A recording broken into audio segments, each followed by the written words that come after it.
The animals leave because they are early warning signs of a systematic collapse, and walk through our cities to remind us of beauty. I think beauty is a big word, an important word.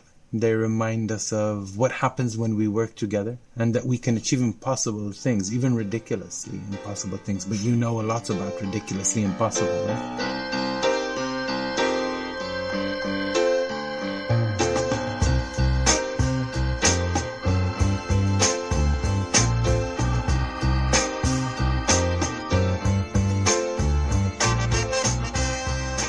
Amal, which is my first project, was a refugee child that traveled. She was a puppet, but she was a refugee child. One of the most beautiful moments from my point of view was recently on the border of Mexico and the United States. There was a big line of immigrants, asylum seekers, refugees. I don't want to get into the political titles, but people that are leaving a country in order to find a better life. They were standing in the sun in the Sonora Desert, and Amal arrived out of nowhere because we were walking there. And there was a beautiful moment where the border police, the American border police, and the children of the immigrants and the immigrants themselves all had the same look on their face. And the look was full of love. And I think that moment suddenly they all became one thing for a brief second. It only lasts a second, but I wouldn't have actually understood that except I've seen Amal, and this really had a tremendous impact on me because you're taking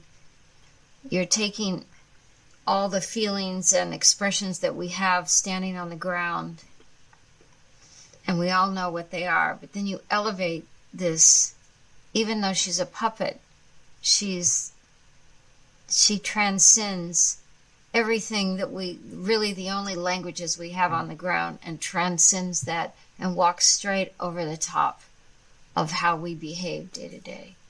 That moment was a huge moment of really optimism for me. Yeah. Well, I can see that. Will you talk a little bit about the herd? Do you mind? The herds. Herds. We're creating a big migration of life-size puppet animals made from recycled materials, mainly cardboard.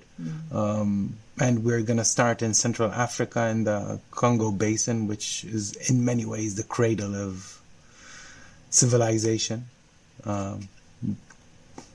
And we're going to journey from Congo, from Kinshasa, all the way to Tromsø in the north of Norway, in a long,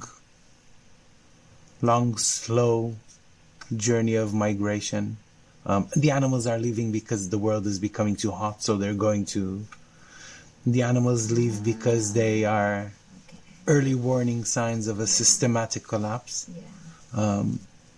And the animals leave and walk through our cities to remind us of beauty. I think beauty is a big word, an important word. They remind us of what happens when we work together, because this project is obviously about a huge network of collaborations between people, and that we can achieve impossible things, even ridiculously impossible things. But you know a lot about ridiculously impossible, right? So that's the idea behind the herds, and we're starting in the spring of 25, so it's quite close. And come and walk with me. I'm going with to. Lots of puppet animals. No, I'm going to. I'm going to take one of the gazelles, and I want to walk. I want to do the stint where they get far enough into the Sahara that they can't go any farther, and then they appear on the northern side. I can't wait. My thumb is out. I'm going to hitchhiking on a paper camel. That's right. Wow. Amal was very, very powerful, not just because she was beautiful and very big. I think the pure genius of the people who created Amal Handspring Puppet Company was to create a perfect storm of vulnerability and fierceness. She's completely vulnerable as a structure. She's a stilt walker hanging above and can collapse at any second, and that's visible. People see that she's not stable, but she's also huge and fierce. Which leads me to my next question to you, in a way, because you are, in many ways, a mixture of vulnerability and fierceness, right? I think you took your personal pain and flipped it into this huge power to change things. And I think that opens up so many interesting points for me in questions I want to ask you of how do you do that? How do you take loss and pain and grief and turn it into this all-consuming positive power to change the world? Because you are changing the world. You know, I grew up in a family where our father was super clear. All of his kids, he didn't care what we did, but make sure you're great at it. So I had that kind of firepower drilled into me when I was little. And then Patagonia, Yvon Chouinard, who wanted to start making clothes, he just said, "Oh, here, invent this company." So I like starting things at zero. I like things that are difficult. I like, I don't know if that's a personality trait or something, but the work that Tompkins Conservation does today is essentially supporting our legacy groups, rewilding Chile in that country and rewilding Argentina, and expanding the work we've done for the last 30 years out into the rest of the continent in terms of rewilding and land and sea conservation. Doug and I worked in all these projects for 25 years, and then when he died suddenly, it's no secret, I just wanted to go with him. Not kill myself, but just walk into the same lake and vanish. And yet, we have all of these people, these team members. They're like family. You have been through wars with him. You're living in these very isolated places, and you're building schools so the kids of the team members can go to school locally, and you're creating these villages. And the power of a village, as I'm sure you know, is, I think, perhaps one of the great strengths of human bonding. And so I finally thought, what am I doing? I have to turn this into something else. And then it was just like that. Just get up and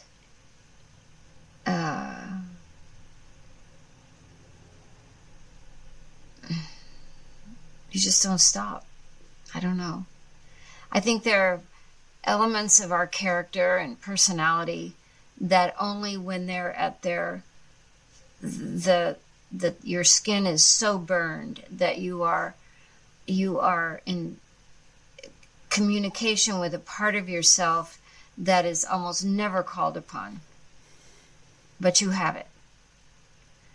And in many ways, you're on autopilot at first. You just start doing, and pretty soon the doing becomes a form in itself.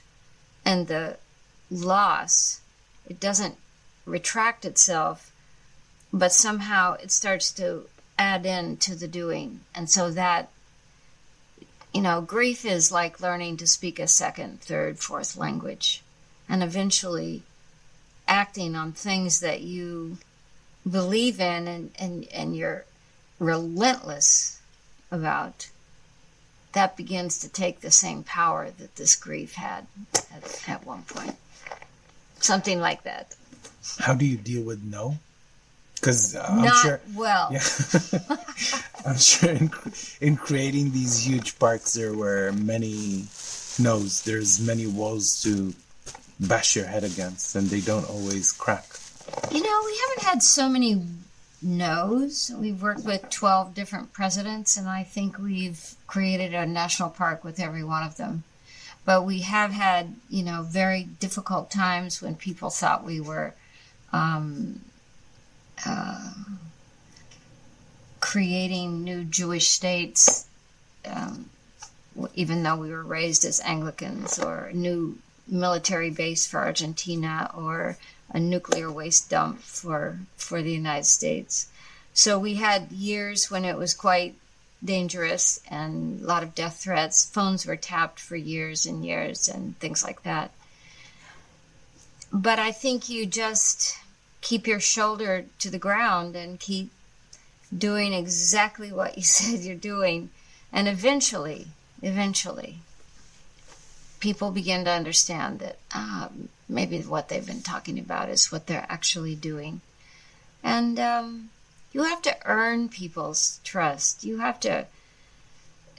I think that's a huge part of the job, is showing up and doing exactly what you say you're going to do. And you do it year after year after year after year. And pretty soon you're starting to change culture. You're starting to change how society looks at their own jewels of their country. And it goes something like that. Are you an optimist now, after, Yeah, I'm not an optimist for this century, because I think what's already begun is, in terms of climate impacts, the great extinction crisis. I get asked this a lot, and it's usually couched in a, do you think climate, the fear of climate chaos is real? And I'm so in shock by that question, because if people really understand that hundreds of millions of people today are affected by the change in their climate, whether it's drought, it's monsoon, it's all these swinging extremes going back and forth. And if you're on an island in the southern Pacific, or if you're in the Sudan, the South Sudan, northern Kenya, these things are happening. And it's very hard to slow this train down. And so in the short term, I'm very concerned. As David Attenborough says, the vast majority of people who are influenced and affected by climate change are the very people who have no say in it, and they're the very people who can't get out of the way. And so, yeah, I already have this sense of tremendous pain that these things are underway. And I think this is going to be a very difficult next 50 years, 80 years. And I think somehow I'm more optimistic about the next century, because we will have gone through this calamity as a world people, and I hope that humans finally figure out that they have no choice. They have to live within the confines and boundaries of natural systems. That's how I see it. I'm actually very hopeful. I know this coming from, Yeah. I'm an optimist. I'm an optimistic pessimist. I obviously, coming from where I come, there's no reason to be optimistic. But I do believe in mankind. I think we will come to our senses. We usually do it too late, a bit too late, Yeah. but somehow we do it on the brink. And we pay a price. And I think we are paying a price. Yeah. It's not theoretical. Walking That's with a true. mile through Europe, you see people that have left because of climate change. This is not theoretical. And it will also, and I think that's part of the reason why I don't know if optimistic is the right word, but we don't know what the effects are. That's right. There is a bit of That's right. there is a bit of we're protected. It will happen to the global south, which is not necessarily true. It's happening now in the global south because these are weaker communities. The infrastructure is weaker. And weather There's not enough patterns fat on the body. Yeah, that's right. But who knows? Who knows how it will hit? I agree with you. I study economics and petroleum futures and all kind of strange things, trying to understand, like, at what point are we going to really understand the real impacts of things. And you know what black swans are? They are these unanticipated consequences that have there's no warning. Like, for instance, if you look at the fall of the Berlin Wall, and if you take yourself to mid-September 1989, nobody thought the Berlin Wall would come down. And early October, it's finished. And so these black swans exist. They're unanticipated consequences. So I agree with you. We can't know today how this is all going to unfold. And therefore, I think you and I work on things regardless of how we see the immediate, mid-range, and long-term outcomes. It's not going to change what you do when you get up at night, because you don't actually know how it's going to unfold.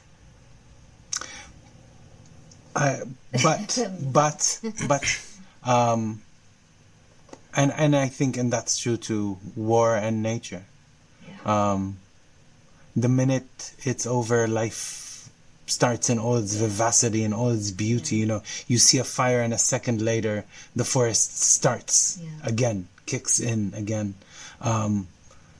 In the midst of the terrible devastation that's happening in my homeland, there's children playing, and even in the rubble, I saw a beautiful video of children sliding down a slab of concrete of a demolished house, and the laughter and the joy was incredible.